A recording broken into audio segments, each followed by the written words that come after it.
پر بنی. پہلی ریاست ریاست مدینہ جس کی بنیاد میرے کملی والے پیغمبر نے رکھی, اور اس کے بعد یہ ریاست پاکستان جس کی بنیاد اسلام کے اوپر ہے. پاکستان کا مطلب کیا؟ بلند آواز سے, پاکستان کا مطلب کیا؟ لا الہ الا اللہ. یہ روٹی کپڑے کے لیے, مکان کے لیے پاکستان نہیں بنا, یہ تو اسلام کے لیے بنا ہے. اس لیے بنا ہے, ہمارے بڑوں نے اللہ سے عہد کیا, مولا تو ہمیں خطہ دے دے, تیرا قانون نافذ کریں گے اور تیری مرضی سے وہاں چلیں گے. مگر افسوس آج 78 سال ہو گئے, ہم نے یوم آزادی تو بنا لیا, لیکن جس مقصد کے لیے یہ ملک بنا اس مقصد سے ہم بہت دور نکل گئے. ہم ایک جگہ پہ بیٹھے ہوئے تھے, ہندوستان سے کچھ سکھ آئے ہوئے تھے, ایک ذمہ دار کے پاس اذان ہو گئی اور نماز پڑھنے کے لیے ہم چند لوگ اٹھے, باقی بیٹھے رہے.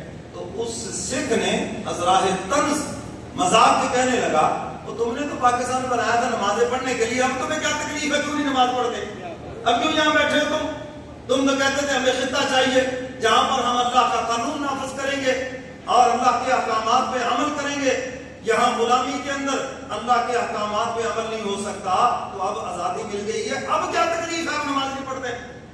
میں نے کہا تمہارے اندر کوئی شرم ہے تو ڈوب کے مر جاؤ, ایک غیر مسلم تمہیں کیا کہہ رہا. تو میرے محترم سامعین, آج اذان ہو رہی ہے, مسلمان بیٹھا ہے آرام سے, اور کل 14 اگست پر جو ہم نے غل غبارہ کیا, یہ خدا کے غضب کو دعوت دی ہے. ننگے ڈانس ہوئے اور پھر بینسریاں اور باجے بجائے گئے. الحمدللہ یہ تو چلو کچھ حکومت نے کنٹرول کیا, اس سال کو باجوں میں کمی آئی, ورنہ تو موسیقی اور یہ باجے, بھئی یہ آزادی کا یہ مقصد ہے. 14 اگست کا دن تو شکر کا دن ہے, چاہیے تو یہ تھا سرکاری سطح پر اور نجی سطح پر قرآن کی تلاوت ہوتی, شہداء کی قربانیوں کا تذکرہ ہوتا, انہیں خراج تحسین پیش کیا جاتا اور قرآن اور کلمہ شریف پڑھ کر ان کی روحوں کو اصالہ ثواب کیا جاتا اور ملک کے استحکام کے لیے دعائیں کی جاتی. مگر افسوس ایسا کچھ نہ ہوا. کہیں ڈانس پارٹیاں ہیں, کہیں گانے گائے گئے, کہیں باجے بجائے گئے. بتاؤ یہ خدا کے غضب کو دعوت نہیں دی تو اور کیا کی.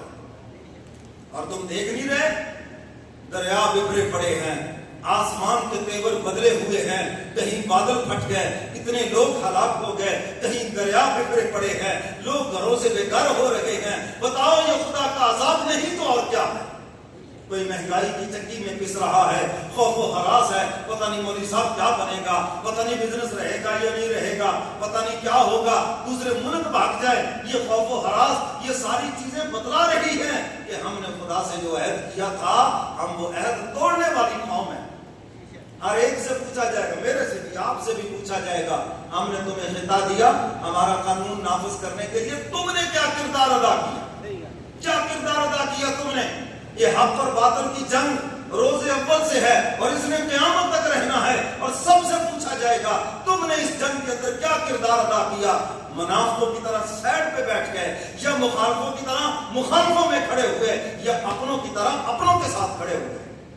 تین ہی گروہ ہیں. بس ایک مثال دے کے بات کو سمیٹتا ہوں.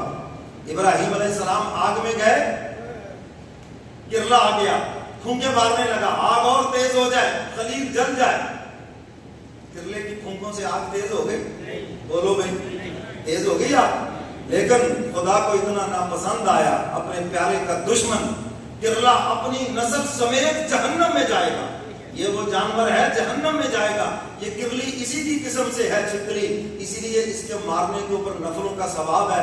اما عائشہ صدیقہ رضی اللہ تعالی عنہا نے گھر کے اندر نیزہ رکھا ہوا تھا چھپکلیاں مارنے کے لیے, تو ایک ضرب سے مارو ڈبل ثواب ہے, دو سے مارے تو ثواب میں کمی ہوگی, لیکن مارنے کے اوپر ثواب ہے. کیوں؟ یہ خدا کے پیارے خلیل کا دشمن ہے. خدا نے نسل سمیت جہنم میں پھینکا, اور وہ لمبی دم والی چڑیا کالے رنگ کی, وہ آ کر ایک پانی کا قطرہ پھینکتی تھی, اور دل میں یہ تمنا تھی کاش خدا کا پیارا بچ جائے. کیا اس کے پانی کے ایک قطرے سے 40 میل میں لگی ہوئی آگ بجھ گئی؟ آگ نہیں بجھی, لیکن کردار دونوں کا تاریخ میں محفوظ ہے. اور جنت میں جو جانور جائیں گے, اصحاب کہف کا کتا بھی جائے گا, کیونکہ وہ خدا کے پیاروں کے ساتھ ہے. حضرت تانوی رحمۃ اللہ علیہ فرماتے ہیں, ارے کتا بھی خدا کے پیاروں کے ساتھ ہو جائے وہ جنت میں جائے گا. انسان تو اشرف المخلوقات ہے, اگر تو خدا کے پیاروں کے ساتھ ہو جائے تو کیوں نہ جنت میں جائے گا. تو سب سے پہلے جنت میں جائے گا, بشرطے کہ خدا کے پیاروں کے ساتھ ہو تو کے دشمنوں سے کھڑا ہے، خدا کے باغیوں کے ساتھ کھڑا ہے، خدا کے نافرمانوں کے ساتھ کھڑا ہے، کبھی تو خدا کے پیاروں کے ساتھ کھڑا تو ہو کر دے۔ تو فرمایا جہاں وہ کتا جائے گا جنت میں، یہ چڑیا بھی جائے گی لمبی دم والی ہے، بلیک کلر کی، یہ ایک قطرہ پانی کا ڈالتی تھی، خدا کا پیارا بچہ ہے۔ تو فرمایا یہ نسل سمیت جنت میں جائے گی۔ دونوں کا کردار تاریخ میں محفوظ ہے، ایک نے دشمنی کی جہنم میں گیا، ایک نے محبت کا اظہار کیا وہ جنت میں چلی گئی۔ میرے محترم سامعین، حق اور باطل کی جنگ روز اول سے، اور اس نے قیامت تک رہنا ہے۔ ہمارا کیا کردار ہے، ہم کیا کر، ہم کدھر کھڑے ہیں؟ اگر تو آپ چپ کر کے انسانوں کی جڑا جیتے لگے اور لگے رہنے دو، بار پتہ نہیں کس آیت کا ترجمہ ہے یہ۔ اس کا مطلب تو یہ ہوا جو چوری پہ لگا وہ بھی لگا رہے، جو زنا پہ لگا وہ بھی لگا رہے، جی جو ملک لوٹنے پہ لگا وہ بھی لگا رہے، جو جس برے کام میں لگا ہے وہ لگا رہے۔ تمہارے اس فلسفے کا تو یہ مطلب ہے۔ تو میرے محترم سامعین، آپ اپنا کردار ادا کریں۔ اللہ کے نبی نے ہمیں بتایا طاقت ہے، برائی کو ہاتھ سے روکو، ہاتھ سے نہیں روک سکتے، زبان سے روکو، زبان سے بھی نہیں روک سکتے۔ تیسرا درجہ ہے دل کے اندر برا جانا۔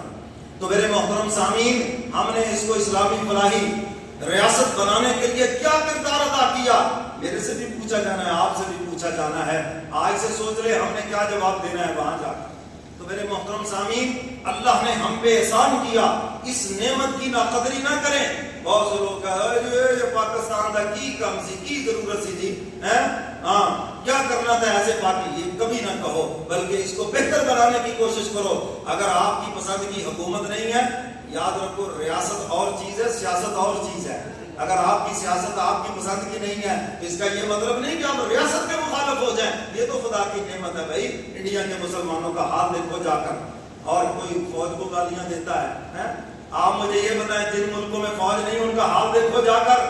فلسطین کے اندر دانشور ہے، صحافی ہیں، وہاں پر سیاستدان ہیں، وہاں فوج نہیں ہے۔ دیکھو کیا حال کر دیا اسرائیل نے اس کا۔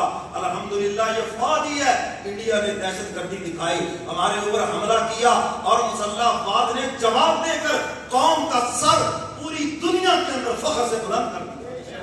بتاؤ تمہارا سر فخر سے بلند ہوا یا نہیں ہوا؟ آج ساری دنیا پاکستان کو سلام کر رہی ہے، تمہاری ایٹمی ٹیکنالوجی کے سلام کر رہی ہے، تمہاری سیاست کو، تمہاری فوج کو سلام کر رہی ہے۔ یہ فوج کی وہی لازوال قربانیاں ہیں۔ تو میرے محترم سامعین، یہ تو تجدید عہد کا دن تھا، یہ تو شکرانے کا دن تھا۔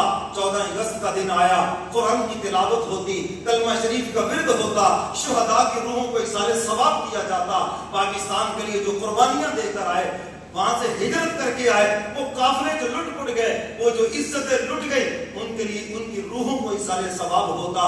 پاکستان بنانے میں جنہوں نے قربانیاں دی، ان کی روحوں کو اِیصال ثواب کیا جاتا، خراج تحسین پیش کیا جاتا۔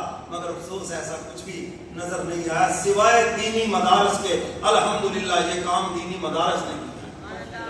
دینی مدارس کے اندر وہاں پر دعائیہ تقریب ہوئی، وہاں پر قرآن کی تلاوت ہوئی، دعائیں کی گئیں، اور جو اصل مقصد تھا اس مقصد کی طرف چلنے کے لیے لوگوں کی ذہن سازی کی گئی۔ تو میرے محترم سامعین، جس طرح اللہ نے یہ نعمت ہمیں عطا فرمائی ہے، اس نعمت کی قدر کریں اور اس کو اسلامی ریاست بنانے کے لیے سب کوشش کریں گے بھائی، اپنا اپنا کردار ادا کریں گے، اور شہداء کی روح کو اِیصال ثواب کریں، اور انہیں خراج عقیدت پہ انشاءاللہ دعا کے اندر سب کی روحوں کو اِیصال ثواب کیا جائے گا۔ اللہ مجھے اور آپ کو قرآن و سنت پہ عمل کی